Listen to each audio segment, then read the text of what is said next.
रूपा जी, भगवान कृष्ण को नमन करते हुए आज का कार्यक्रम शुरू करेंगे। नमः ओम विष्णुपादाय कृष्ण प्रेष्ठाय भूतले श्रीमते भक्ति वेदांत स्वामिनिति नामिने। नमस्ते सारस्वती देवे गौरवाणी प्रचारिणे निर्विशेष शून्यवादी पाश्चात्य देशतारिणे। जय श्री कृष्ण चैतन्य प्रभु नित्यानंद श्री अद्वैत गदाधर श्रीवासदि गौर भक्त वृंद। हरे कृष्ण कृष्ण कृष्ण हरे हरे, हरे राम राम राम हरे हरे। श्री श्री राधा वृंदावन चंद्र की जय। श्री श्री निताई गौरंग की जय। श्रील प्रभुपाद की जय। तो आज के सत्संग कार्यक्रम में हम भगवत गीता के 11वें अध्याय से श्लोका संख्या 41 से 46, 41 to 46 का अध्ययन करेंगे। तो 11वां अध्याय का नाम है विराट रूप। और ये सभी सत्संग कार्यक्रम जो हम कर रहे हैं श्रील प्रभुपाद जी की कृपा से, उनके प्रेरणा से है। उन्होंने हम पर इतना असीम कृपा करके गीता का व्याख्या दिया हुआ है और समझाया हुआ है हमको किस तरीके से भगवान को समझना है। और केवल भगवान को समझने से हमारा जीवन सार्थक हो जाएगा। से भगवान बताते हैं केवल उन्हें जानने से हमारा इस भौतिक संसार से मुक्ति हो जाएगी। तो उनके प्रति हमारा, प्रभुपाद जी के प्रति हमारा कृतज्ञता व्यक्त करते हुए हम श्रीपाद आदि शंकराचार्य जी द्वारा रचित गीता महात्म्य से एक श्लोक समझेंगे। इस श्लोक का संख्या है 2।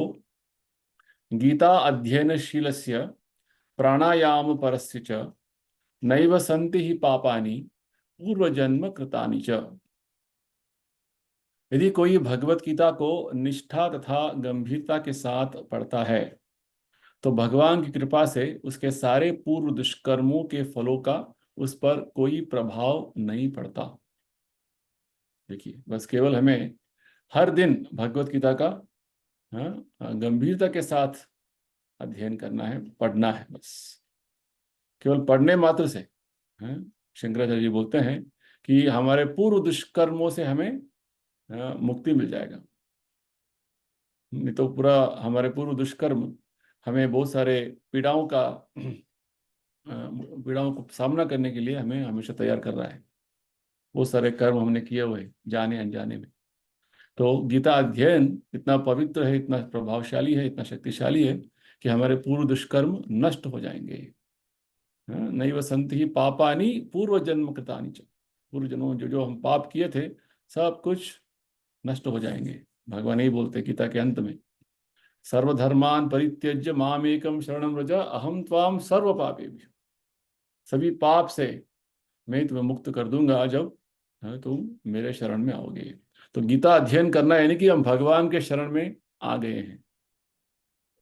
और भगवान हमारा जो चेष्टा है गीता अध्ययन करने का वो देख रहे हैं कि भगवान परमात्मा के रूप में हमारे हृदय में विराजमान है। उन्हें पता है कि हम क्या कर रहे हैं, क्या सोच रहे हैं। तो केवल भगवत गीता का अध्ययन भी हम करें यानी कि हम हमारा बुद्धि का इस्तेमाल कर रहे हैं, समय का उपयोग कर रहे हैं। तो भगवान गीता के अंत में बताते हैं 18वें अध्याय में, जब गीता का अध्ययन मात्र करने से हम भगवान के आराधना कर रहे हैं हमारे बुद्धि से, ये बात है। तो ये सबसे महत्वपूर्ण है कि भगवत गीता का अध्ययन नित्य करना है, प्रतिदिन करना है। नित्यम भागवत सेव्या। ऐसे नहीं कि हमने एक दिन किया, एक दिन नहीं किया, ऐसा बात नहीं है। हर दिन हमें करना है। ठीक है, चलिए तो अभी आज का श्लोक हम देखेंगे।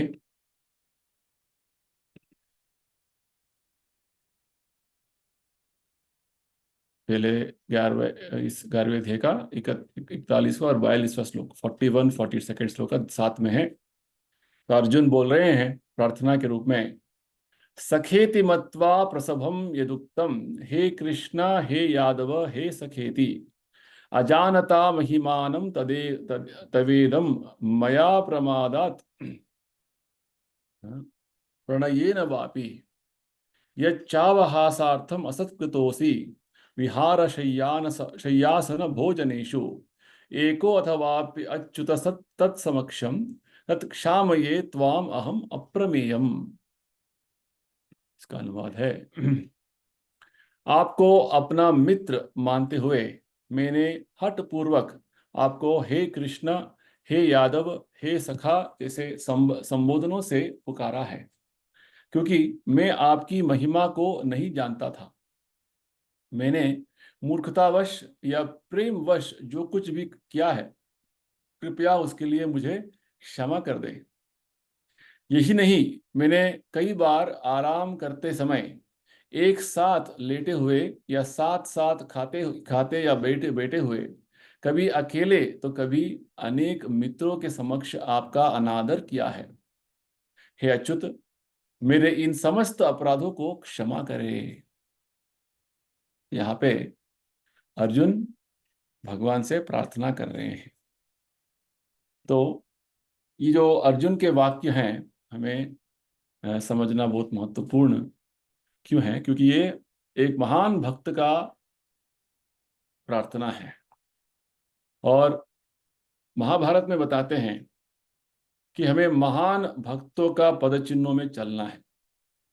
महाजनो ये न गतस्स पंथा। भक्ति हम पृथक रूप से अपने तरीके से करने का विधान नहीं है। हमें भक्तों का मार्ग में चलना है, महात्माओं के मार्गदर्शन में चलना है। इसलिए महात्मनस्तु माम पार्थ दैवीं प्रकृति आश्रित, भगवान स्वयं बोलते हैं कि महात्मा जो है भगवान के अंतरंगा शक्ति के अधीन में रहते हैं, भगवान के आध्यात्मिक शक्ति के अधीन में रहते हैं। तो ऐसे महाजन के पद चिन्हों में चलना हर भक्त का कर्तव्य है। तो हम कुछ श्लोकों से देख रहे हैं इस अध्याय में अभी अर्जुन भगवान को अपने प्रार्थना फिर से व्यक्त कर रहे हैं। पहले भी अर्जुन जैसे ही विश्व रूप का दर्शन अर्जुन ने किया था, तो बहुत एक तरीके का जो है प्रार्थना उन्होंने अर्पण किया हुआ था। विश्व रूप का प्रदर्शन का अलग अलग तरीके का जो उसको अर्जुन को दर्शन भगवान दे रहे हैं उसका वर्णन किया हुआ था। और उसके बाद अर्जुन ने भगवान से निवेदन किया, भगवान ये आपका उग्र कराल रूप जो है देखकर मैं भयभीत हो गया हूं।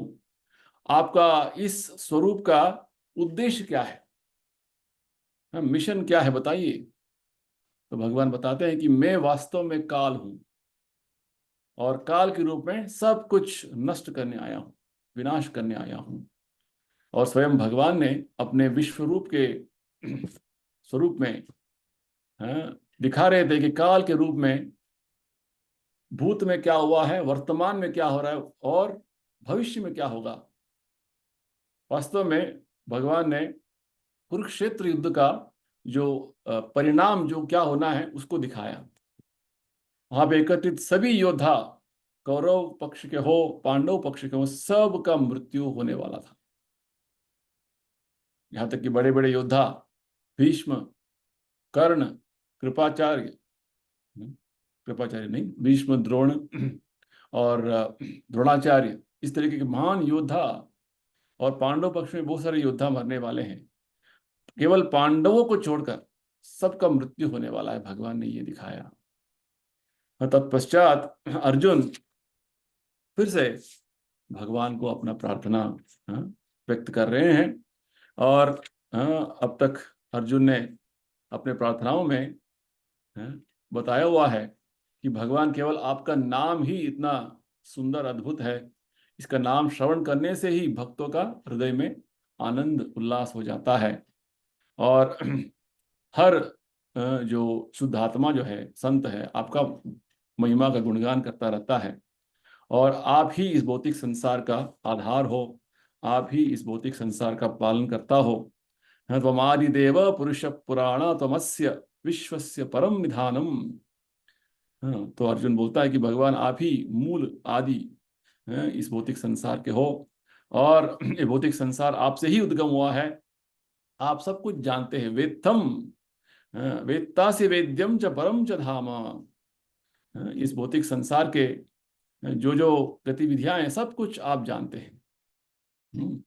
और जो कुछ जानना है केवल हमें भगवान को जानना है, बस जब भगवान को जान लिया तो सब कुछ जान लेते हैं हम भी।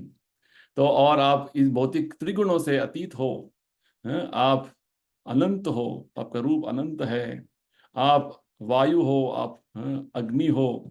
वायु यमो अग्निर वरुण शशांक, यानी कि इस भौतिक संसार के हर वस्तु का जो उद्गम भगवान है।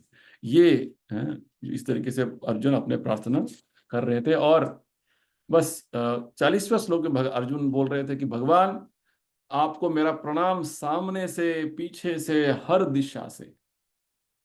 क्योंकि आप जो है आपका आपका जो पराक्रम है, आपका वीरता जो है, अनंत वीर्य अमित विक्रम। आपका जो जो पराक्रम है वो अनंत असीम है, और आप हर जगह सर्वव्याप हैं और सब कुछ है। तो ये भगवान का ऐश्वर्य है। भगवान का वास्तव स्वरूप है। भगवान, ऐसे भगवान सामने खड़े हैं। तो अब तक अर्जुन तो केवल भगवान को अपने मित्र मान रहा था।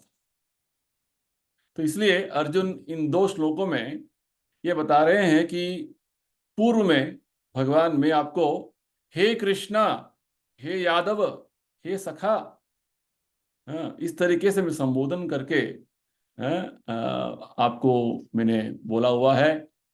तो ये क्योंकि मेरा अज्ञान के कारण मैंने इसे बोला हुआ है। मुझे पता नहीं था आपका वास्तव अस्तित्व क्या है। तो मुझे कृपा करके क्षमा कीजिए। तत्क्षामये त्वामहम अप्रमेयम। आपका जो महिमा है, आपका ऐश्वर्य जो है वो अप्रमेय। अप्रमेय यानी कि उसको हम उसका माप नहीं सकते हैं, वो असीम है। तो आप जब आपका जो है, मैंने इतना अनादर किया हुआ है बहुत बार। हम्म, अ, कुछ कुछ किसी बहुत सारे जो जो परिस्थितियों में, जैसे हम साथ में विश्राम कर रहे होते, हम साथ में भोजन करते समय, इस तरीके से कभी एकांत में, कभी बहुत सारे मित्रों के समक्ष, इस तरीके से बहुत बार मैंने आपका वास्तव अस्तित्व का जो है ज्ञान न होते हुए, अज्ञान में, मैंने एक समान मित्र के समान जो है आपको देखा हुआ है। तो मेरे बहुत बड़ा जो है अपराध हो गया है, एक क्षमा कीजिए। तो यहाँ पे प्रभुपाद जी बताते हैं कि वास्तव में अर्जुन ये जो इस तरीके का जो बात क्यों बोल रहे हैं, क्योंकि अर्जुन अभी एक अलग ही भगवान का स्वरूप देख रहे हैं, भगवान का ऐश्वर्य देख रहे हैं, इस भौतिक संसार का विभूति का जो दर्शन कर रहे हैं। तो यहाँ पे अर्जुन का वास्तव जो संबंध भगवान के साथ है वो क्या है? मित्रता का। और हर जीवात्मा का भगवान के साथ एक घनिष्ठ संबंध है। इसे भगवान आगे बताएंगे, ममैवांश जीवलोके जीवभूत सनातन। हर जीवात्मा का भगवान के साथ बहुत आप्त संबंध है। हम सब भगवान के नित्य दास हैं। भगवान के साथ उनका आध्यात्मिक लोक में हमारा अस्तित्व है। तो ये जो संबंध जीवात्मा का जो है वो हमेशा रहेगा। परंतु अब हम इस भौतिक संसार में जब आकर उस संबंध को भूल गए हैं। क्यों आए? इसके बारे में प्रभुपाद जी समझाते हैं। कृष्णा भूलिया जीव भोग वांच करे। जब जीवात्मा इस भौतिक संसार में भोग का इच्छा रखते हुए आ जाता है, तो इस भौतिक संसार में माया का पकड़ में उसका जो है आने का ऐसा परिस्थिति हो जाता है। कृष्णा भूलिया जी, जब भगवान का सेवा भूल जाता है तो तुरंत माया के पकड़ में आ जाता है। तो कृष्णा भूलिया जीव भोगवांच करे, निकटस्थ माया तारे जपटिय धारे। तो ये जो भगवान का हमारा संबंध तो शाश्वत है, परंतु अब उस संबंध को भूल गए हैं। हाँ, तो अर्जुन जो है वास्तव में वो शुद्ध भक्त है। तो बहुत सारे तरीके के भक्त हैं, जैसे प्रभुपाद जी समझाते हैं। हमारा परिस्थिति क्या है, हम बद्धात्मा, नित्य बद्ध, हाँ, इस भौतिक नियमों से बद्ध हो गए हैं, और हमारा शाश्वत जो संबंध भगवान के साथ जो है वो भूल गए हैं। और भगवान के बहुत सारे भक्त हैं जिनको बोलते हैं नित्य सिद्ध, जो अपने संबंध को कभी भूलते नहीं हैं, शाश्वत तरीके से वो अपना संबंध को याद रखते हैं। जैसे जब हम प्रभुपाद जी को संबोधन करते हैं, जयो विष्णुपाद नित्य प्रविष्ट, नित्य, नित्य सिद्ध, शुद्ध भक्त नित्य सिद्ध होते हैं। बस भगवान के कुछ उद्देश्य, उनका मिशन लेके आते हैं इस भौतिक संसार में, उसे पूरा करने के लिए आते हैं बस, और साधारण तरीके से हमारे बीच में रहते हैं, परंतु उनका स्थान हमेशा दिव्य रहता है, ये बात है। तो यहाँ इसी बात को जो है प्रभुपाद जी समझा रहे हैं। अर्जुन के निवेदन पर भगवान ने अपना विश्वरूप का प्रदर्शन किया, और अर्जुन विश्वरूप देकर भयभीत हो गए, और उनका जो शाश्वत संबंध मित्रता का जो है वो भूल नहीं पा रहे अर्जुन। और साथ ही साथ यहाँ पे वही भगवान कृष्ण जो उनके मित्र है, उनका इतना अद्भुत और इतना जो है असाधारण ऐश्वर्य का प्रदर्शन देखकर थोड़ा बहुत भयभीत भी हो गए हैं। तो उनका मित्र इस तरीके से अद्भुत प्रदर्शन कर रहे हैं, ये देखकर थोड़ा उनको आश्चर्य हो गया और भय भी हो गया, तो इसलिए अभी क्षमा मांग रहे हैं। तो यहाँ पे मित्रता का साथ एक और रस जो है, आश्चर्य, अद्भुत रस जो है मिक्स हो गया है। तो ये जो इस तरीके की जो भावना अर्जुन जो व्यक्त कर रहा है, वो वास्तव में क्या है कि हमें समझाने के लिए कि अर्जुन का वास्तव जो संबंध भगवान के जो साथ जो है वो मित्रता का है। हमने पिछले हमारे सत्संग कार्यक्रम में समझा हुआ है कि भगवान के साथ 5 तरीके के शाश्वत संबंध हर जीवात्मा का है। शांत रस, दास्य रस, सख्य रस, जैसे अर्जुन सख्य, और वात्सल्य रस, माता पिता का जो संबंध भगवान चाहते हैं अपने भक्तों के साथ, और माधुर्य रस, जैसे गोपियां भगवान के साथ अपना माधुर्य रस का विनिमय किया था, वो भी संबंध भगवान अपने भक्तों के साथ करते। तो ये 5 रस विनिमय भगवान आध्यात्मिक लोक में, गोलोक वृंदावन में कर रहे हैं। तो अर्जुन वास्तव में ये जो संबंध भगवान के साथ है, वो शाश्वत संबंध, वो भूल नहीं पा रहे हैं। तो भगवान भी चाहते हैं कि ऐसे जो संबंध अर्जुन के साथ है, वो संबंध में भगवान कुछ भी जो कमी नहीं दिखाना चाहते हैं। आपको उदाहरण देंगे, जैसे माता यशोदा जब भगवान कृष्ण के बाल लीला में जो है भाग ले रही थी, माता यशोदा भगवान के महान भक्त हैं। यशोदा नंद ने हजारों साल तपस्या की कि भगवान कृष्ण को अपने पुत्र के रूप में प्राप्त करने के लिए, उनका बाल लीला जो है उनका अनुभव करने के लिए। तो माता यशोदा वास्तव में महान भक्त है, और भगवान को वात्सल्य रस में वो सेवा दे रही है। तो लगता है कि जब भगवान के सेवा में कोई भक्त माता पिता का पात्र निभाते हैं, तो वो भगवान से ऊपर हो गए, यानी कि वो पात्र में बस।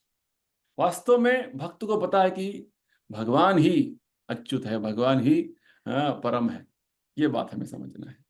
तो केवल उस लीला का जो विनिमय होने के लिए भक्त इस तरीके का जो पात्र निभाते हैं, मित्रता का, जैसे अर्जुन मित्रता का पात्र निभा रहे हैं। जैसे हमने गीता की शुरुआत में सुना है, जब अर्जुन भगवान को बोलते हैं सेनयोर उभयोर मध्य रथम स्थापयामि अच्युत, भगवान मेरे रथ को जो है दोनों सेनाओं के बीच में लेके चलिए, मुझे दोनों सेनाओं का बलाबल जो है उसका परामर्श करना है, और मुझे समझना है कि किस तरीके का योजना बनाना है युद्ध करने के लिए। तो हाँ, भले ही भगवान एक सारथी का पात्र निभा रहे थे।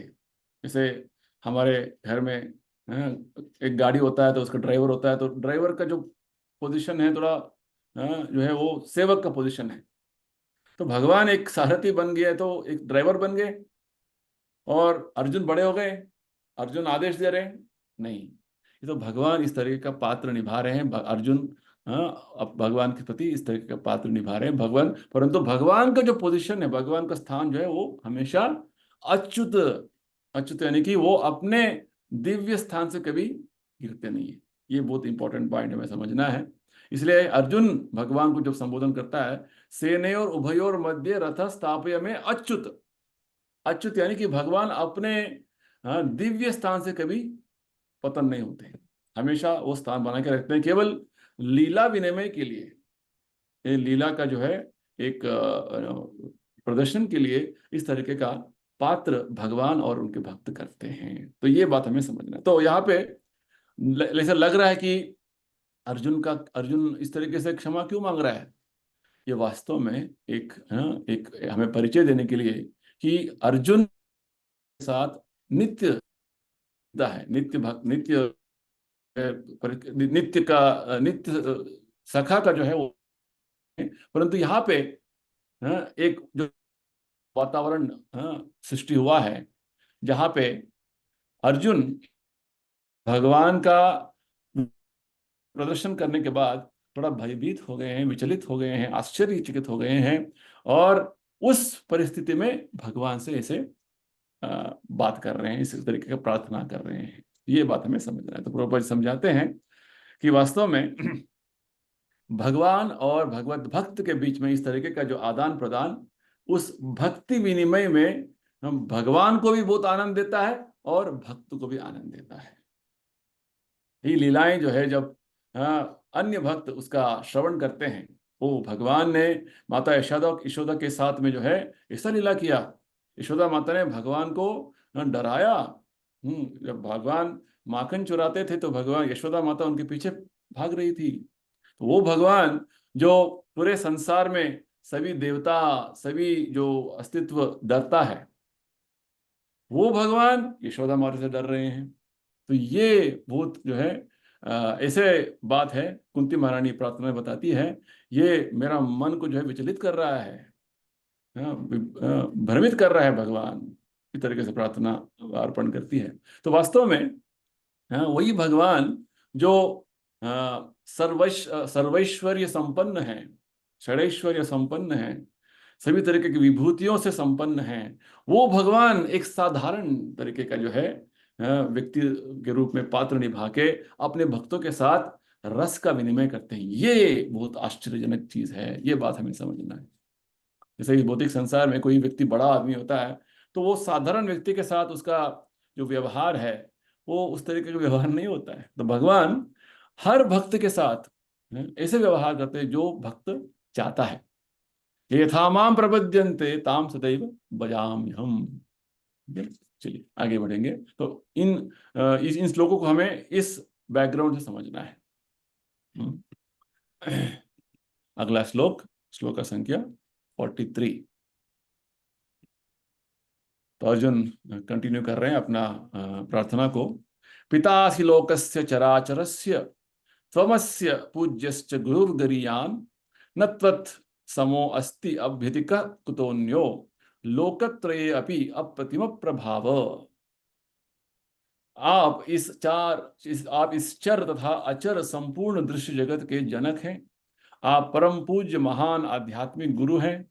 न तो कोई आपके तुल्य है, न ही कोई आपके समान हो सकता है। हे अतुल शक्ति वाले प्रभु, भला तीनों लोकों में आपसे बढ़कर कोई कैसे हो सकता है। तो ये वास्तव ज्ञान है जो भक्त को पता है। अर्जुन को भी ये सब ज्ञान है, परंतु जब ये रस विनिमय का सब जब बात आता है, लीला का जो है प्रदर्शन का समय आता है, तो ये ज्ञान आच्छादित हो जाता है, कवर हो जाता है। तो ये बात है। योग माया के प्रभाव में वो ज्ञान आच्छादित हो जाता है, क्या कि लीला का जो जो जो जो प्रदर्शन होना है वो ठीक से हो।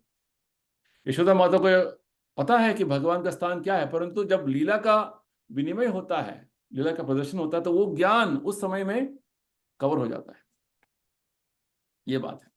तो यहाँ पे अर्जुन भगवान कृष्ण के वास्तव जो उनका अस्तित्व का, उनका जो महिमा का गुणगान कर रहा है कि भगवान आप पिता है, पूरा लोक का पिता है। पितासी लोकस्य चराचरस्य, सभी समस्त चर अचर, इस संपूर्ण दृश्य जगत के जो जो अभिव्यक्तियां हैं उसके आप पिता हैं, जनक हैं भगवान। तो और आप तमस्य पूज्यश्च गुरुर गरियाम, और आप परम पूज्य महान आध्यात्मिक गुरु हैं।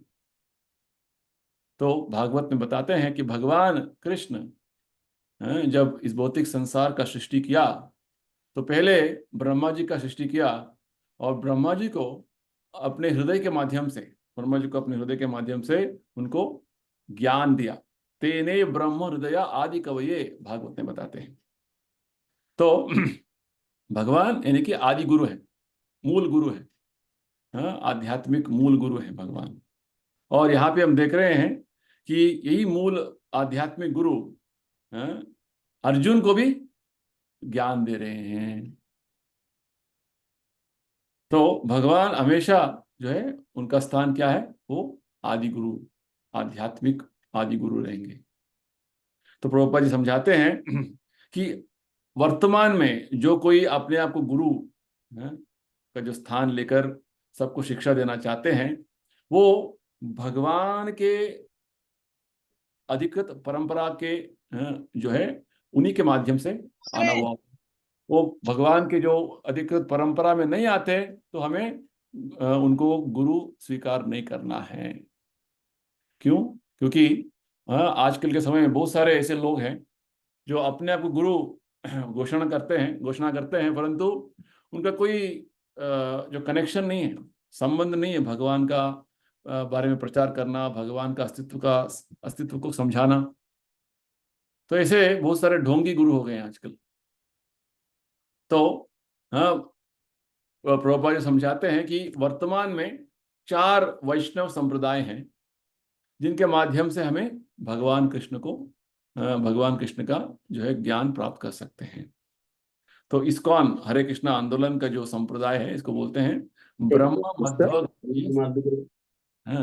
तो इस संप्रदाय में जो आते हैं, उस संप्रदाय में ब्रह्म मध्व गौड़ संप्रदाय में ब्रह्मा जी भगवान कृष्ण से उन्होंने ज्ञान प्राप्त किया हुआ था, और ब्रह्मा जी से ब्रह्मा जी नारद मुनि को, नारद मुनि ने अपने शिष्य व्यासदेव को, व्यासदेव ने इस तरीके से मध्वाचार्य, और इसी परंपरा में चैतन्य महाप्रभु आते हैं, और इस परंपरा में प्रभुपाद जी, हमारे जो प्रभुपाद जी आते हैं। तो इस परंपरा को ब्रह्म संप्रदाय बोलते हैं, ब्रह्म मध्व संप्रदाय बोलते हैं।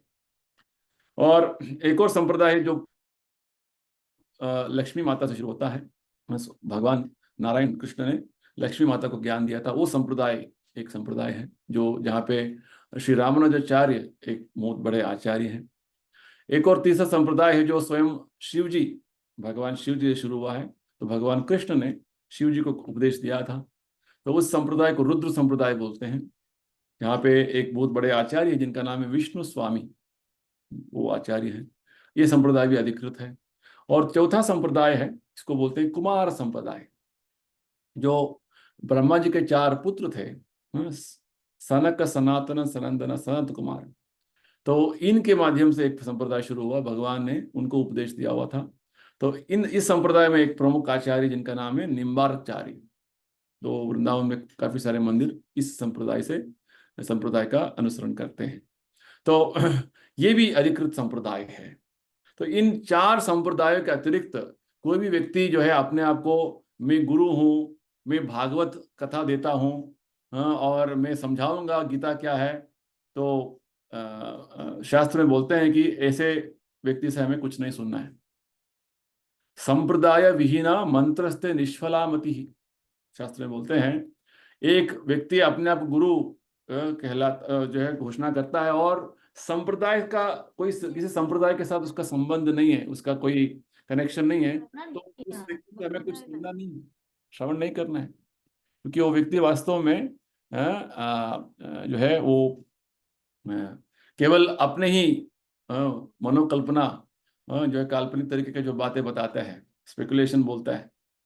ठीक है, तो संप्रदाय के साथ कनेक्शन है तभी हम उस आचार्य से संबंध जो है श्रवण करना है, बस ये बात है। तो कोई भी व्यक्ति अपने आप को गुरु बोलता है तो फर्स्ट ऑफ ऑल हमें ये कंफर्म करना है कि वो किस संप्रदाय से आते हैं।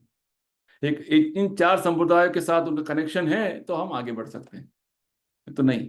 तो प्रभुपाद जी बताते हैं जब तक हम भगवान के इन अधिकृत संप्रदायों के साथ जो गुरु होते हैं, साधु संत होते हैं, उनका मार्गदर्शन में नहीं जाएंगे तो वो हमें आध्यात्मिक ज्ञान नहीं दे सकते हैं। प्रभुपाद जी उदाहरण देते हैं, जैसे एक करंट का जो है वायर है, उसमें करंट तभी आएगा जब वो करंट जो है मेन सॉकेट में कनेक्शन होगा, उसका मेन पावर जो है कहाँ से आता है उधर से कनेक्शन होगा उसको। वो कनेक्शन ही नहीं है तो करंट कैसे निकलेगा उस वायर में, है ना। ठीक उसी प्रकार ये संप्रदाय, यानी कि गुरु शिष्य जो संप्रदाय है वो भगवान कृष्ण से शुरू हो जाता है, जैसे हमने 4 संप्रदाय का भी आपको बताया। तो इसलिए भगवान यहाँ पे, भगवान का जो स्थान क्या है, अर्जुन बोल रहे हैं तमस्य पूज्यश्च गुरुर गरियान, आप परम पूज्य महान आध्यात्मिक गुरु का गुरु बने रहेंगे, आप आदि गुरु हैं। तो इस तरीके से अर्जुन भगवान को अपना जो है नमस्कार और अपना प्रार्थना व्यक्त कर रहे हैं, और भगवान असीम महिमा के साथ यहाँ पे उपस्थित हैं भगवान अर्जुन के सामने। और यहाँ पे एक और अच्छा बात जो बोल रहे हैं अर्जुन, न त्वत् समो अस्ति अभ्यधिक कुतोन्यो। वेदों में एक शब्द आता है भगवान के बारे में, असम ऊर्ध्व, भगवान के समान कोई नहीं है, भगवान के ऊपर कोई नहीं। यही बात स्वयं भगवान ने 7वें अध्याय में बताया है, मत्तः परतरम नान्यत् किंचित् अस्ति धनंजय। हाँ धनंजय, अर्जुन, मेरे जो है ऊपर कोई नहीं है, मत्तः परतरम नान्यत्, मैं ही परम हूं, मैं ही सबसे श्रेष्ठ हूं, भगवान बोलते हैं। तो यही बात अर्जुन वहां बता रहे हैं, न त्वत्समो अस्ति अभ्युदिक कुतोन्यो, आपका समान कोई नहीं है, आपका ऊपर कोई नहीं है। हाँ, इस भौतिक जगत में हम देखते हैं कि एक आदमी बोलेगा कि हाँ मेरे पास इतना धन है, ऐसा नहीं बोल सकते कि मेरा पूरा संसार का धन मेरे पास है, ऐसा नहीं बोल सकते। तो हर हर जो है साल एक लिस्ट निकलता है, दुनिया के सबसे अमीर आदमियों का लिस्ट निकलता है। हर साल जो है वो नंबर 1 नंबर 2 का जो है पोजीशन बदलता रहता है। यानी कि जो व्यक्ति आज अमीर है अगला साल नहीं रहेगा। तो भगवान के बारे में, जो भगवान जो है हमेशा वो षडैश्वर्य संपूर्ण है। जैसे वेद व्यास के पिता पराशर मुनि भगवान ये शब्द का परिभाषा देते हैं। वो बोलते हैं ऐश्वर्यस्य समग्रस्य वीर्यस्य यशस्श्रिय ज्ञान वैराग्यश्चैव शन्नम भग इतिंगन। भगवान, ये शब्द का अर्थ यही है कि जिस व्यक्ति में संपूर्ण संसार का ऐश्वर्य है ना, ऐश्वर्य समग्रस्य, और संपूर्ण संसार का शक्ति है, संसार यानी कि आध्यात्मिक और भौतिक लोग दोनों का, उनका शक्ति पराक्रम कोई उसे जो है उसका समान कोई नहीं, उसका ऊपर कोई नहीं है। संपूर्ण ऐश्वर्य, संपूर्ण शक्ति, यश, भगवान का यश ऐसा है कि वो अनादिकाल से प्रख्यात है, विख्यात है। कभी कभी लोग कुछ समय के लिए प्रसिद्ध हो जाते हैं, फेमस हो जाते हैं, उसके बाद बस उनका नामो निशान नहीं। भगवान तो हमेशा अनादिकाल से विख्यात है, प्रख्यात है। यश, तो ऐश्वर्य, पराक्रम, यश, ज्ञान, गीता का ज्ञान देखिए कि तो गीता ज्ञान तो आध्यात्मिक जीवन का शुरुआत है। इसमें इतने सारा जो है इसका जो गहराई इतना है कि हम पूरा जीवन भी इतना इसका अध्ययन करेंगे तो पूरा समझ नहीं पाएंगे। और इसके अतिरिक्त भगवान ने इतना सारा वेद ज्ञान दिया हुआ है। भागवत में आप देखेंगे, ये तो भगवत गीता अर्जुन को भगवान ने प्रचार किया है। हाँ। और भागवत में उद्धव गीता बोल के भगवत गीता के समान एक और बढ़िया जो है एक ज्ञान देते हैं, प्रदान करते हैं। और बहुत सारे जो है ज्ञान भागवत में हमें मिलता है, बहुत सारे वेद है, पुराण है, शास्त्र है, बहुत सारे ज्ञान भगवान ने दिया है। तो भगवान ज्ञान का सागर है।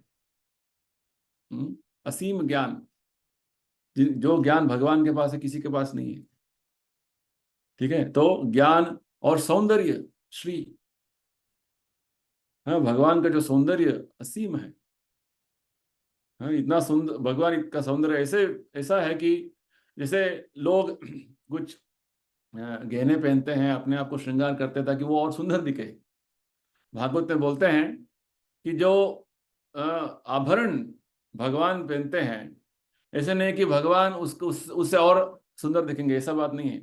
वास्तव में वो आभरण भगवान के शरीर पर आते ही वो आभरण और सुंदर हो जाते हैं। भगवान तो सुंदर ही, ये बात है, उनका सौंदर्य ऐसा है।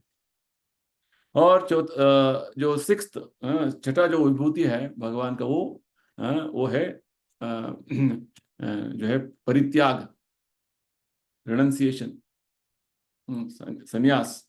जिसे भगवान पूरा भौतिक संसार का सृष्टि किया हुआ है। वैराग्य भगवान का एक ऐश्वर्य है। पूरा संसार का सृष्टि किया, फिर भी भगवान यहाँ पे व्यक्तिगत रूप में नहीं है, वो आध्यात्मिक लोक में हमेशा विराजमान है। जैसे हम कुछ बनाते हैं, यहाँ पे घर बनाते हैं, तो हम वो है हमारा घर है, उधर रहना है मुझे। भगवान ने पूरा भौतिक संसार का सृष्टि किया, फिर भी यहाँ पे व्यक्तिगत रूप से नहीं है। भगवान यही बोलते हैं गीता में 9वें अध्याय में, मया ततम इदं सर्वम जगद अव्यक्त मूर्तिना मत्स्थानि सर्वभूतानि न चाहम तेषु अवस्थितः। ये बात है। तो ये भगवान का स्थान है। न तत्समो अस्ति अभ्युदिक कुतोन्यो। और तीनों लोकों में भगवान का जो ये अप्रतिम, अप्रमेय जो स्थान है, किसी के पास नहीं है। केवल भगवान का ही स्थान है। तो भगवान का परमोच्च जो अस्तित्व है, उसका प्रार्थना अर्जुन कर रहे हैं। अर्जुन की जो प्रार्थना जो है, हमें बार बार इसको दोहराना है और समझने की कोशिश करना है, क्योंकि महान भक्त का मार्ग में हमें चलना है। तो एक और बात प्रभुपाद जी समझाते हैं इधर, भगवान का जो अस्तित्व है वो साधारण व्यक्ति के अस्तित्व के जैसे नहीं है। जैसे हम हमारे इंद्रिय का जो इस्तेमाल है एक सीमित तरीके से करते हैं, भगवान का इंद्रिय हमारे इंद्रिय जैसे नहीं है। ब्रह्मा जी बोलते हैं, अंगानि यस्य सकलेन्द्रिय वृत्ति मंति। भगवान के हर इंद्रिय से भगवान किसी भी कार्य को कर सकते हैं। जैसे हम हमारे आंखों से केवल देख सकते हैं, भगवान अपने आंखों से सुन सकते हैं, खा सकते हैं।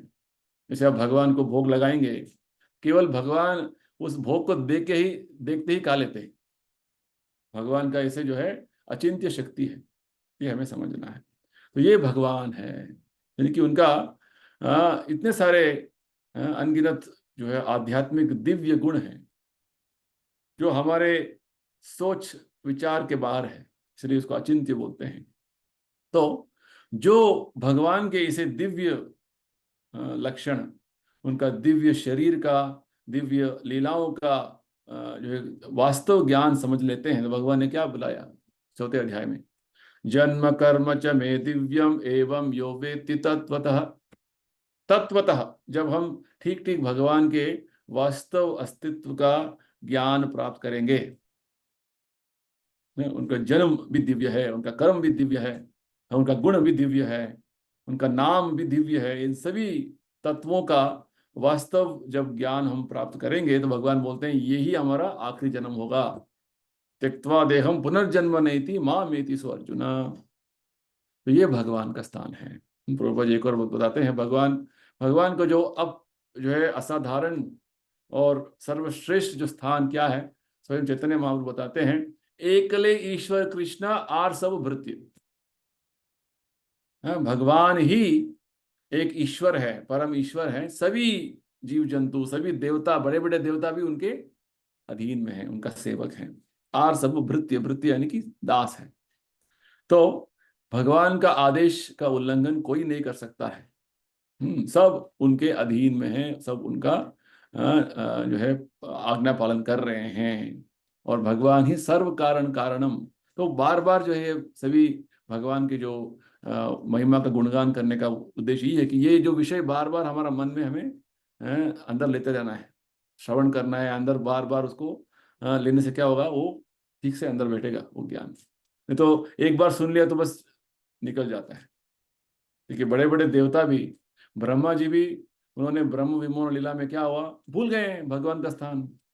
इंद्र जो स्वर्ग देवता है, भगवान का स्थान भूल गए, तो गोवर्धन लीला हुआ। इस तरीके से बड़े बड़े देवता भी भगवान का स्थान भूल जाते हैं। तो हम साधारण व्यक्ति कैसे याद रखेंगे? तो इसलिए हमें बार बार श्रवण करना है। शृण्वताम स्वकथा कृष्ण, बार बार श्रवण करना है। इसलिए नित्यम भागवत सेव्या बहुत आवश्यक है, बहुत इंपॉर्टेंट है। ठीक है, चलिए आगे बढ़ेंगे। नेक्स्ट श्लोका श्लोका संख्या 44, 11th चैप्टर। अर्जुन कंटिन्यू कर रहे हैं अपना प्रार्थना को। तस्मात् प्रणम्य प्रणधीय कायं प्रसादये त्वम् अहम् ईशमीड्यं पितेव पुत्रस्य सखेव सख्युः प्रिय प्रियार्हसि देव सोढुम्। आप प्रत्येक जीव द्वारा पूजनीय भगवान हैं, अतः मैं गिर कर सादर प्रणाम करता हूं और आपकी कृपा की याचना करता हूं। जिस प्रकार पिता अपने पुत्र की ढिठाई सहन करता है, या मित्र अपने मित्र की धृष्टता सह लेता है, या प्रिय अपनी प्रिया का अपराध सहन कर लेता है, उसी प्रकार आप कृपा करके मेरी त्रुटियों को सहन कर लें। यहाँ पे विशेषकर अर्जुन भगवान से फिर से प्रार्थना कर रहे हैं कि कृपा करके मेरा जो जो गलतियां हैं, जो जो मैंने वो सारे जो ऐसे इस तरीके से आपसे जो है अनादर के साथ आपके साथ जो है मैंने प्रदर्शन किया हुआ था, आपके साथ व्यवहार किया था, उसको मुझे क्षमा कीजिए और आप मुझे उसका जो है आप सहन कीजिए। यानी कि यहाँ पे फिर से अर्जुन भगवान का अपना वास्तव संबंध को याद कर रहा है। वास्तव में भगवान सबके लिए पूजनीय है ना। तस्मात् प्रणम्य प्रणिधाय कायम, तो भगवान सबके लिए पूजनीय है। और विशेषकर यहाँ पे अर्जुन भगवान से ये प्रार्थना कर रहा है कि भगवान मेरे सभी गलतियों को आप जो है क्षमा कीजिए, आप उसको सहन कीजिए।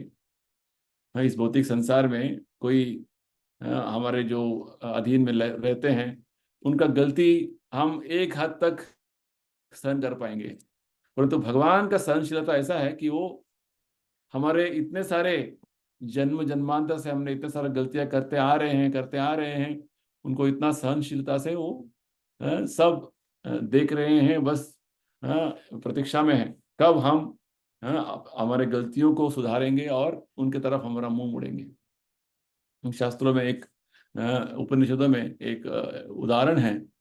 जैसे एक वृक्ष में, हमारा शरीर को वृक्ष के साथ तुलना किया हुआ है।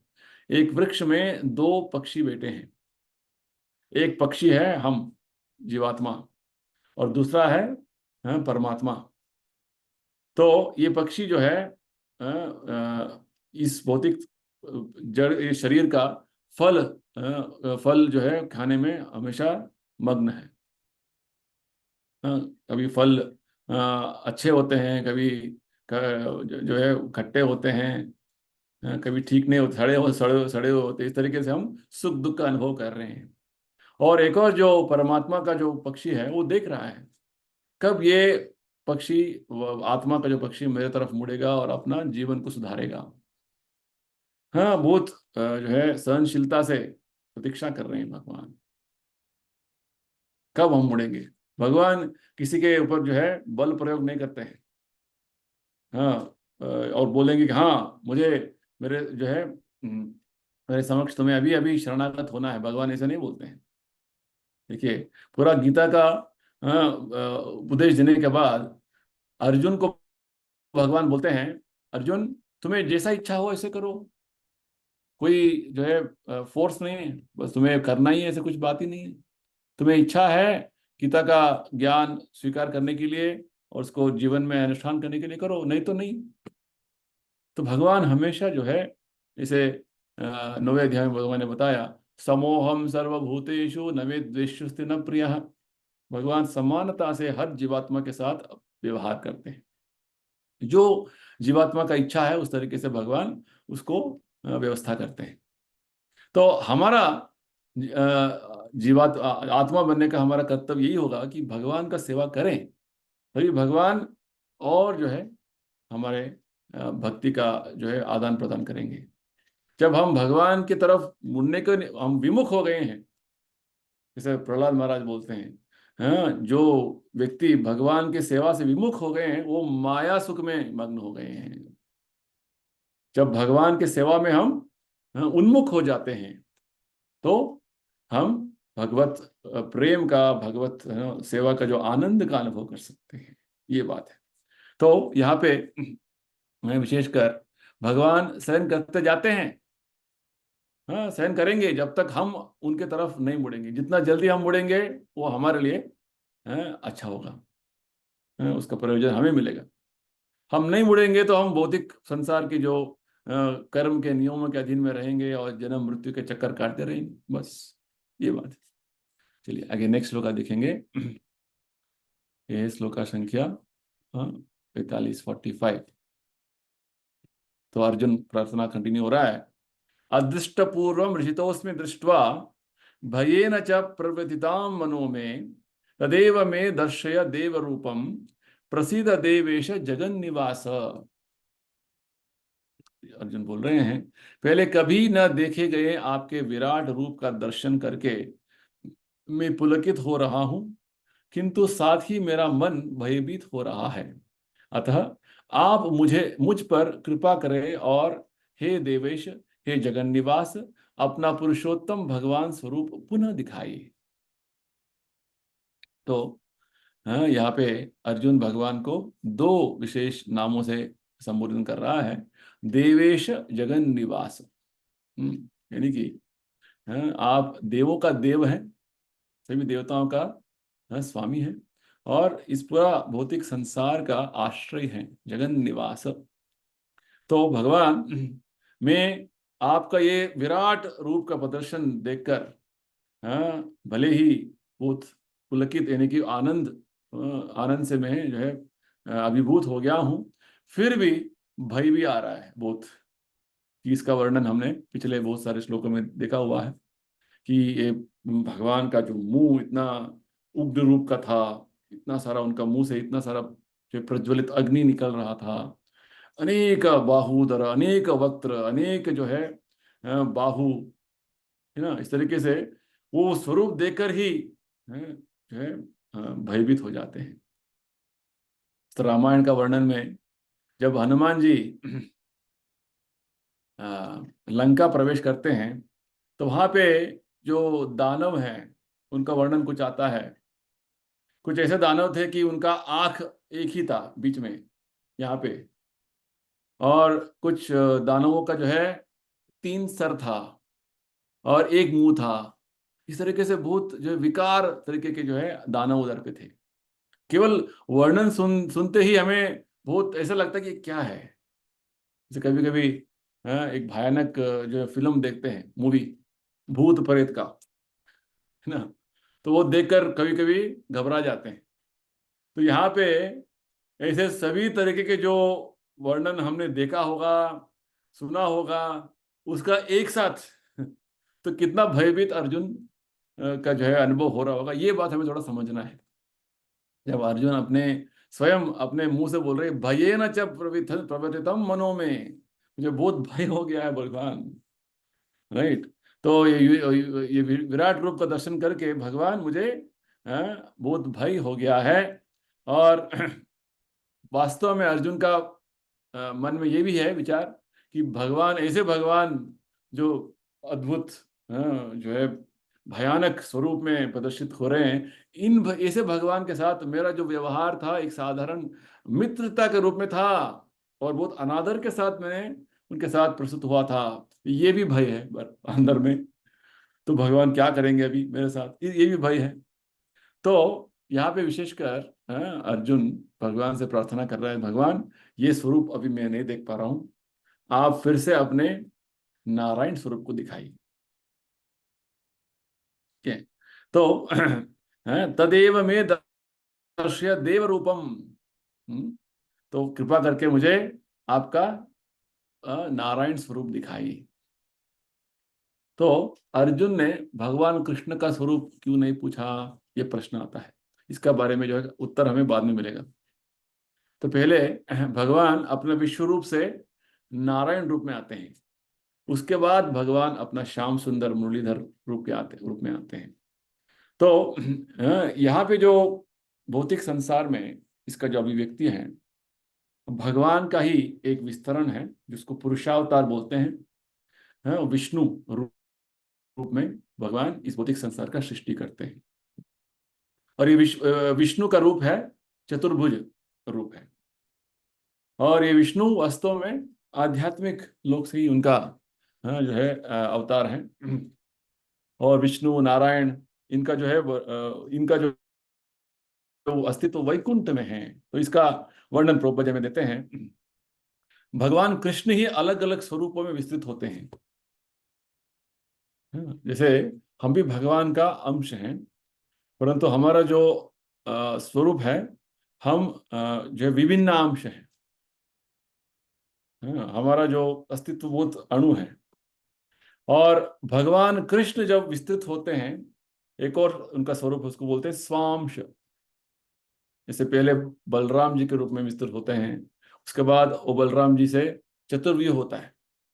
पहला चतुर्व्यूह वासुदेव संकर्षण प्रद्युम्न अनिरुद्ध। और अ, उस पहले चतुर्व्यूह के जो संकर्षण से एक और जो है विस्तरण होता है, उसका नाम है नारायण। उस नारायण से फिर से एक और चतुर्व्यूह का विस्तरण होता है। इस तरीके से वैकुंठ में अनंत जो है स्वरूप है नारायण के। और नारायण यानी कि चतुर्भुज, शंख चक्र गदा पद्म। और भागवत में और हमारे जो ग्रंथों में संपूर्ण उल्लेख है कि नारायण के इन चार हाथों में जो ये चिन्ह होते हैं, शंख चक्र गदा पद्म, वो अलग अलग हाथों में जैसे जैसे होते हैं, उनका अलग अलग प्रकार के नाम होते हैं। ठीक है? तो नारायण, उनको सब नारायण ही बोलते हैं, परंतु जब जैसे जैसे हाथों में, जैसे दाहिने हाथ में शंख है, बाएं हाथ में, ऊपर बाएं हाथ में गदा है, और नीचे और दो चिन्ह हैं, तो एक स्वरूप का नाम आ जाता है। इस तरीके से भूत अनंत स्वरूप है जो वैकुंठ लोक में है। अलग अलग स्वरूप हैं। तो ये सभी स्वरूप जो है वास्तव में भगवान कृष्ण का ही भगवान कृष्ण से ही विस्तृत हुए हैं। ब्रह्मा जी बोलते हैं, जैसे एक एक कैंडल है, मोमबत्ती जो है, मूल एक कैंडल है। उससे बहुत सारे कैंडल्स को आप जब जलाते हैं, बाद में एक साथ रख देते, लगता है कि सब कैंडल्स एक ही तरीके से जल रहे हैं, कोई किसी में डिफरेंस नहीं दिखता है, ना अंतर नहीं दिखता है। फिर भी एक मूल जो है, एक कैंडल है, एक मोमबत्ती है, ये हमें समझना है। तो भगवान वो आदि पुरुष हैं, वो स्वयं भगवान है। और उन वही भगवान से बहुत सारे विस्तृत विस्तरण हुए हैं। तो शास्त्र में हमें यही समझाते हैं कि वही भगवान कृष्ण अलग अलग स्वरूपों में विस्तृत होते हैं। तो अर्जुन वो मूल जो है नारायण को देखना चाहते थे पहले। और अगले श्लोक में भगवान अर्जुन इस बात को और अच्छी तरीके से व्यक्त करते हैं। ये अर्जुन का अंतिम प्रार्थना है इस अध्याय में। अर्जुन बोलते हैं, किरीटिनम गदिनम चक्रहस्त चक्रहस्तम इच्छामि त्वाम द्रष्टुम अहम तथैव तेनैव रूपेण चतुर्भुजेन सहस्रबाहो भव विश्वमूर्ते।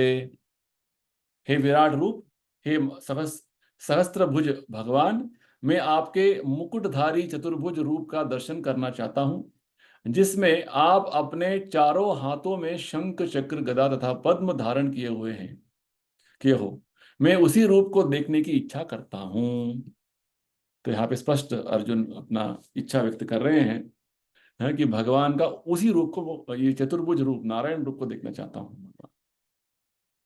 तो ब्रह्मा जी बताते हैं अपने प्रार्थना में, ब्रह्म संहिता में, अद्वैतम अच्युतम अनादिम अनंत रूपम आद्यम पुराण पुरुषम नव यौवनम च। तो भगवान जो है उनका स्वरूप अनंत रूप है। रामादि मूर्तिषु कला नियमेन तिष्ठन, राम नरसिंह वराह कूर्म, ऐसे अनंत अवतार भगवान ने लिया हुआ है। तो हाँ, भगवान के अनंत अवतार हैं। भागवत में उदाहरण देते हैं, जैसे एक समुंदर के जो है किनारे आप खड़े हो जाएंगे तो कितने लहरें आते रहेंगे पूरा 24 घंटा, कोई बैठ के गिन नहीं सकते हैं। इस तरीके से भगवान के जो अवतार अनंत अपार है, अनगिनत अवतार हैं। कभी कभी लोग बोलते हैं हाँ भगवान का दशावतार है। दशावतार तो हमें जानने के लिए कुछ अवतार का वर्णन किया हुआ है। भगवान का अवतार तो अनंत अपार है। बहुत सारे अवतारों का वर्णन आता है शास्त्रों में। लीला अवतार, हाँ, युगा अवतार, गुणा अवतार, पुरुष अवतार, ऐसे बहुत सारे अवतारों का वर्णन आता है। केवल एक एक मनवंतर अवतार एक एक एक आता है जिसमें केवल ब्रह्मा जी के पूरा एक दिन में 14 मनवंतर आते हैं। और उस एक मनवंतर यानी कि मनु का जो अवधि है, और हर मनवंतर में एक भगवान का अवतार होता है। अभी हमारा समय निकल रहा है 7वां मनवंतर का। तो इस तरीके से भगवान का एक दिन में वर्मा जी का 14 मनु का मनवंतर अवतार होते हैं। और ऐसे महीने में कितने होते हैं, 5,000 से ज्यादा। और पूरा ब्रह्मा जी का आयु 100 साल है। उसमें 5 लाख तक अवतार आ जाते हैं। देखिए कितने अवतार हैं। इस तरीके से भगवान का अनंत अवतार है। और भगवान हर जीवात्मा के हृदय में परमात्मा के रूप में विराजमान है, वो भी भगवान का एक अवतार है, पुरुषावतार। इस तरीके से भगवान का अवतार अपार है, अनंत है। ये बात हमें समझना है। तो भगवान का वास्तव अस्तित्व का परिचय भक्त को होता है, शुद्ध भक्त को होता है। तो यहाँ पे रूपा जी बोल रहे हैं, इस श्लोक के माध्यम से हमें स्पष्टता ये आ रही है कि भगवान कृष्ण ही वास्तव उनका जो है मूल आधार है। कृष्णस्तु भगवान स्वयं। और सभी अवतार, सभी जो विस्तरण भगवान से ही निकल रहे हैं। यही बात भगवान ने बताया 10वें अध्याय में, अहम सर्वस्य प्रभवो मत्तः सर्वम प्रवर्तते। ये बात है। तो भगवान ही मूल, भगवान ही स्रोत है सब कुछ, सभी अवतारों का, सभी विस्तरणों का। तो ये बात इस श्लोक से हमें पता चल रहा है। तो ये विश्वरूप का जो प्रदर्शन है वास्तव में ये भौतिक और तात्कालिक है। विश्वरूप क्या है वास्तव में? विश्वरूप पूरा संसार को, भगवान के जो है इस अभिव्यक्ति को एक स्वरूप का जो है कल्पना किया हुआ है। Imagine the form of this universe as one form. ठीक है, एक पूरा विश्व को भगवान के एक स्वरूप का काल्पनिक तरीके का एक वर्णन। ठीक है। तो यहाँ पे जब अर्जुन विशेषकर भगवान के वास्तव रूप में उसका दर्शन करना चाहते हैं, तो भगवान के अनगिनत अवतार जो हैं वो भगवान से अभिन्न है। ये बात हमें समझना है। अलग अलग स्वरूपों में भगवान अवतरित होते हैं, फिर भी वही भगवान कृष्ण ही है। वो नरसिम्हा भगवान कृष्ण से विभिन्न अभिन्न अभिन्न है, वो अलग नहीं है। वराह अवतार अलग नहीं है, मत्स्य अवतार अलग नहीं है, भगवान कृष्ण ही है। अलग अलग स्वरूप में अलग अलग लीला करने के लिए अलग अलग तरीके से भगवान अवतरित होते हैं, अपने भक्तों को एक विशेष कृपा करने के लिए, बस। तो इस तरीके से जब भगवान का वास्तव ज्ञान हम प्राप्त करेंगे तो हम इस भौतिक संसार से छुटकारा पाएंगे। तो ये बात है। पूरा भगवत गीता, भागवत का ही उद्देश्य है, भगवत ज्ञान प्राप्त करने का। जैसे इस भौतिक संसार में हम देखते हैं, कभी एक व्यक्ति वो बहुत बड़ा ऑफिसर है और वो ये भी बिजनेस करता है और ये भी जो है वो काम करता है, हम वो देखकर हाँ इतना बड़ा आदमी है ऐसे सोचते हैं।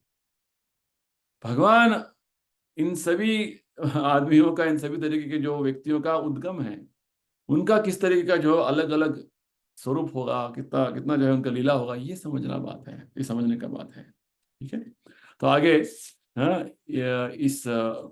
इन्हीं प्रार्थनाओं के बाद भगवान अभी अर्जुन को और ज्ञान देने वाले हैं इस अध्याय में। ये अध्याय थोड़ा बड़ा है, 55 श्लोक है इसमें, और काफी सारा जो है प्रॉपर जो समझाते हैं इसमें। तो धीरे धीरे हम और समझेंगे इसको। हाँ, भगवान आगे क्या बोलेंगे, बहुत जो लास्ट जो 4-5 श्लोकों में बहुत अच्छा बात भगवान बताएंगे, ज्ञान देंगे। और प्रभुपाद जी बोलते हैं ये ज्ञान वास्तव में पूरा गीता का सार सर्वस्व है। एसेंस ऑफ गीता, प्रभुपाद जी बोलते हैं एसेंस ऑफ भगवत गीता, यानी कि पूरा गीता का सार है इस अध्याय के अंतिम श्लोक में। ठीक है, वो समझेंगे हम। तो आज के लिए हम यही समाप्त करेंगे। किसी को कुछ प्रश्न है, कुछ क्लैरिफिकेशन तो पूछ सकते हैं।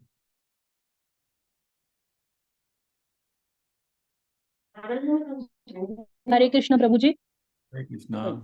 यस, बोलिए। प्रभु जी, मेरा एक क्वेश्चन है कि अभी जैसे महाविष्णु और महाविष्णु से गर्भोदक्षाई विष्णु और क्षीरोदक्षाई विष्णु आगे आते हैं, तो हम्म। प्रभु जब भी महतत्व के ऊपर महाविष्णु की निगाह पड़ती है, तो हम्म। प्रभु ये सब जो है ये भौतिक वर्ल्ड में हो रहा है कि ये स्पिरिचुअल वर्ल्ड में हो रहा है, ये सब जो है? देखिए, वास्तव में ये भौतिक और आध्यात्मिक हमारे लिए है। भगवान के दृष्टिकोण से सब कुछ उनका शक्ति है। जैसे प्रभुपाद जी उदाहरण देते हैं, इलेक्ट्रिकल एनर्जी, इलेक्ट्रिसिटी, करंट जो है वो एक तरीके का करंट है। उसको आप फ्रिज में यूज करेंगे तो कूलिंग करेगा, उसको आप जो है हीटिंग में यूज करेंगे तो हीटिंग करेगा। तो एक ही करंट है, दोनों काम कर रहे हैं।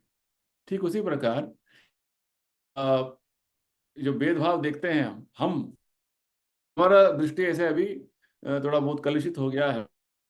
अ, भगवान के अतिरिक्त कुछ देखते हैं तो वो भौतिक है, और भगवान का ही शक्ति है, भगवान ही सब कुछ है, इस तरीके से देखेंगे तो आध्यात्मिक बन जाएगा वो। ये बात है, वास्तव में सब कुछ भगवान का ही शक्ति है।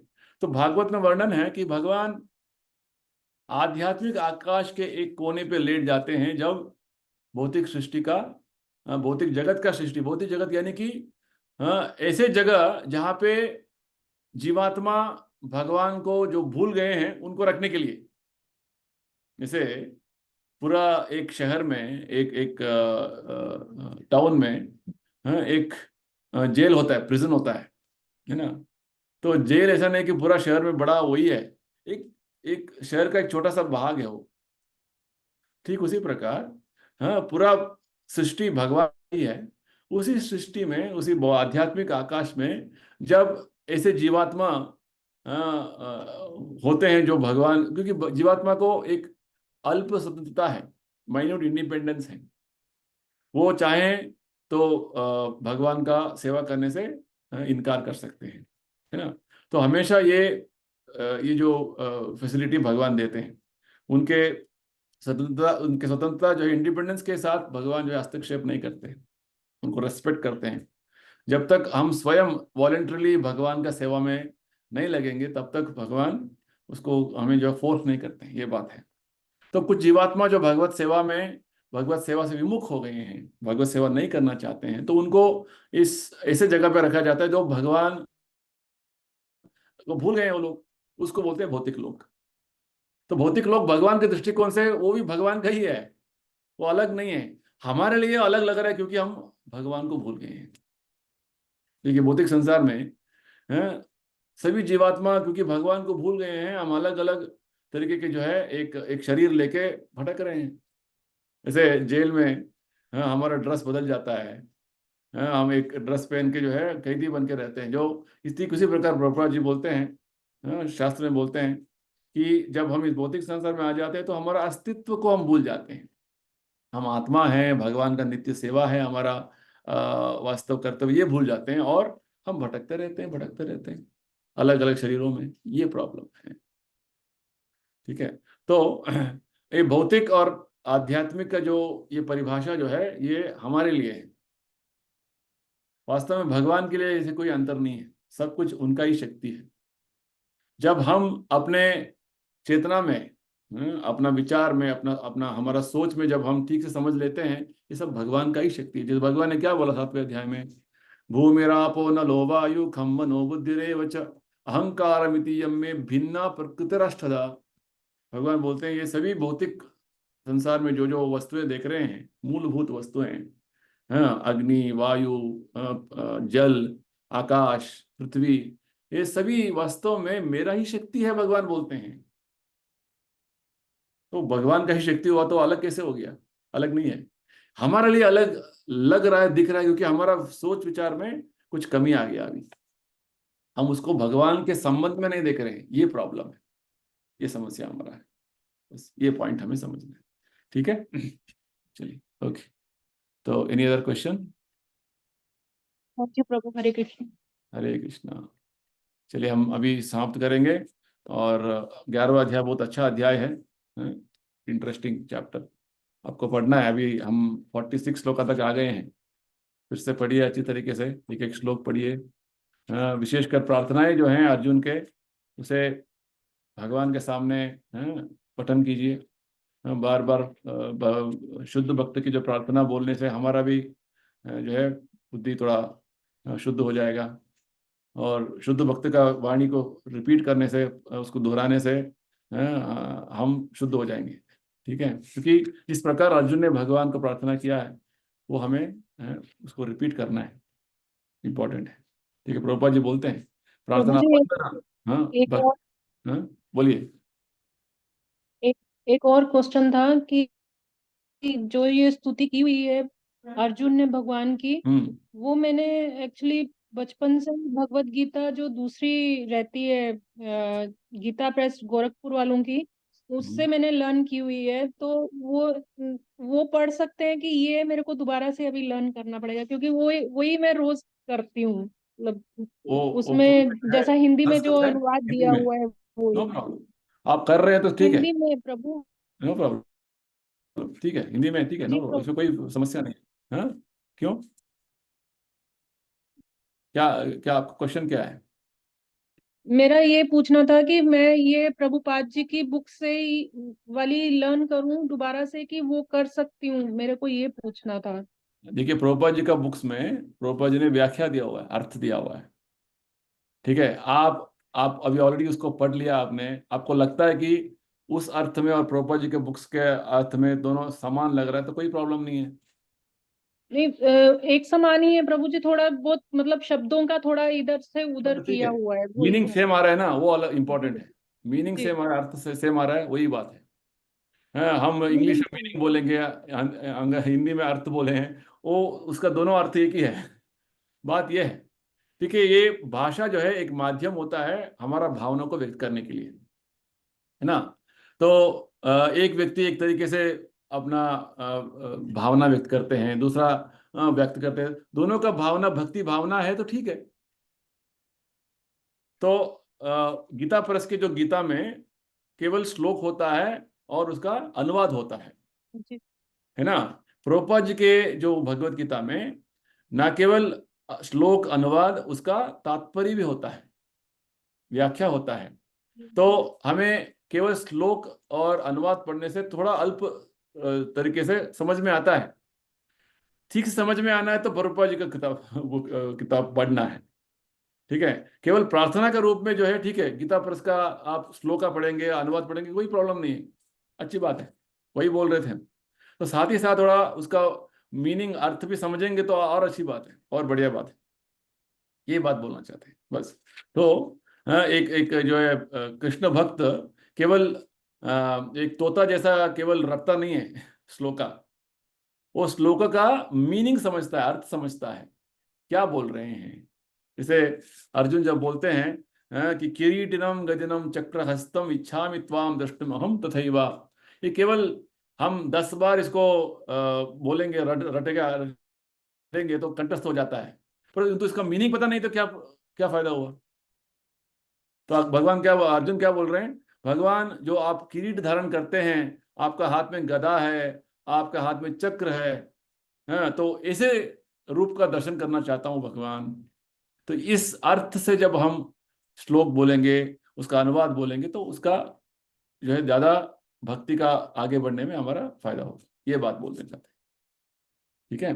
तो वंदना, वंदना भी एक भक्ति का एक अंग है, एक जो है एक भक्ति का एक विभाग है। जैसे श्रवणम कीर्तनम विष्णु स्मरणम अर्चनम वंदनम दास्यम, ये वंदनम, वंदनम भी एक एक जो है एक भक्ति का विधान है। तो एक और इधर प्रश्न आया, श्रीमद् भागवत गीता यथा रूप हिंदी में पढ़ सकते हैं तात्पर्य के साथ? यस, हाँ ठीक बोला आपने, तात्पर्य से पढ़ना है। गीता का अध्ययन इस तरीके से करना है, क्योंकि हमें तो पता होगा, श्लोक का सुना होगा, जैसे कर्मण्येवाधिकारस्ते श्लोक का बहुत बार सुना है हमने, उसका अर्थ क्या है वास्तव में बहुत कम लोगों को पता है। तो प्रभुपाद जी समझाते हैं, तो हमें समझना है। केवल श्लोक तो सुना है, उसका मीनिंग क्या है, उसका अर्थ क्या है, उसे जीवन में कैसे उतारना है, समझ के जब समझेंगे तभी तो हम उसको उतार सकते हैं ना, ये बात है। तो समझना इंपॉर्टेंट है मनुष्य जीवन के लिए। मनुष्य जीवन में जो है हमें समझना है, तत्व समझना है, ये इंपॉर्टेंट है। ठीक है, चलिए अच्छी बात है। तो हम ये समाप्त करेंगे अभी। सबको धन्यवाद। अनंतराय श्रीमद् भगवत गीता की जय, श्रील प्रभुपाद की जय। हरे हरे कृष्ण, कृष्णा प्रभु जी। हरे हरे कृष्ण, कृष्णा प्रभु जी, दंडवत प्रणाम। दंडवत।